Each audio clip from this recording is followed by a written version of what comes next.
Welcome back, ladies and gentlemen. Workout for today is our cardio and core mix. So we're going to start the workout with a block of a certain number of reps and rounds that you are to complete as quickly as you can.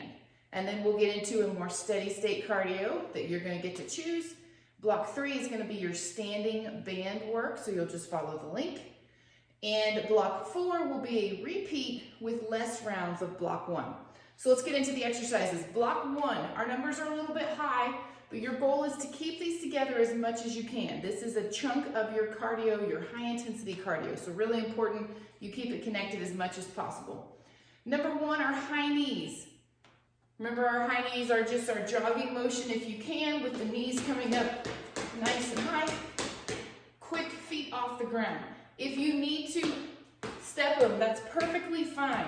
But keep the chest tall and really work to get that knee up nice and high and push through those toes off the ground. So you're making those calves and the arches of your feet work a little bit harder. Left and right, so make sure you take account. For the counts on these, the whole first block is left and right to make 1. For those of you out there who just rolled their eyes and said, that's 50. I know, you can do it. They go fast. Next are plank skaters. So it's been a long time since we've done this one. Speed skaters are our side-to-side motion standing. Plank skaters are very similar. They're just in a plank. So we'll go down into a plank position. The easiest way to remember how to do this one is that one foot is going to be centered between the hands, the other foot out to the side. So my right foot is centered with my knee bent underneath me, left foot out to the side. From here, I'm just going to switch. That outside leg is going to kick the inside leg out of the way. And back, and back. If you're on a garage or a slick floor, concrete floor, I strongly suggest taking either a yoga mat and putting your feet on the yoga mat, or even barefoot may work. But shoes tend to slide. It's not the end of the world. It actually makes it more challenging, which, most of the time I would say, give that challenge a go. But if you slide on every single one, it's going to slow you down and make it a lot harder. So adjust if you need to on that one. But just like our high knees up and down fast, our plank skaters side to side fast. Then we're going to come back up and hit a ski jump. So our ski jumps are similar to the speed skaters, but our feet are together. So we are jumping side to side. Side to side, back and forth count is the same. There and back is 1. If the side to side jump does not work, it's going to be similar to your stepping speed skater, but instead of stepping behind, we're just going to step together. So side to side, quick as you can. Use the arm swing to help you out a little bit. If the arms are moving, the legs are going to want to move. So keep everything moving together. So again, ski jump is that side to side. Hop in. Last one down on the ground, our bicycles. We all know our bicycles. Hands behind the head, feet elongated, opposite elbow toward knee.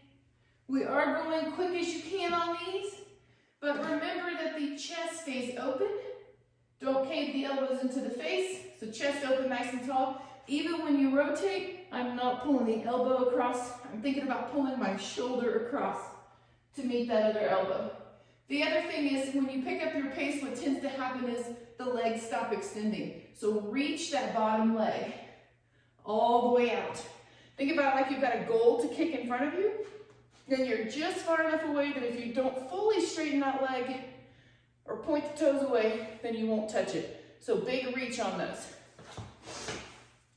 All right, so you have your certain number of rounds of those 4 exercises as connected as possible. So you're really trying to move fast through that. Then you have a 5-minute more steady state cardio. Steady state just means that we're trying to lift the heart rate but maintain it. So not way up in the 160s or 170s, not where you were on those high knees and plank skaters. We want to come down a little bit to something that we can maintain for 5 minutes. If the weather is good, head out the door. Take a 2.5-minute jog one direction, 2.5-minute jog back, or if power walk is fine. That'll work just great. If the weather's not good or you're stuck inside or you don't want to leave the house, you can choose from anything that we have done before. So you can take like our fast feet, You can take kickboxing intervals where you're just keeping your body moving and throwing some hooks and some uppercuts. You can take an in-place jog or run. You can do butt kicks. You can take a hopscotch motion, like back in elementary school. Feet apart, 1 foot apart, 1 foot. Does not matter to me. Your goal is set the timer for 5 minutes and don't stop moving.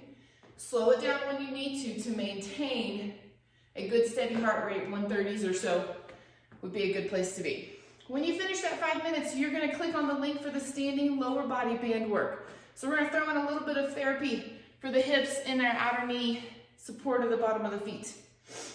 Then, as your heart rate will have come down quite a bit, you're gonna go back to block 1. You don't have as many rounds the second time through. So lower rounds, but same number of reps. Push it hard, get that heart rate back up, finish with a good all-out effort on that. All right, guys, any questions, please let me know. I hope you have a fantastic first start of the new year. All right, guys, see you later.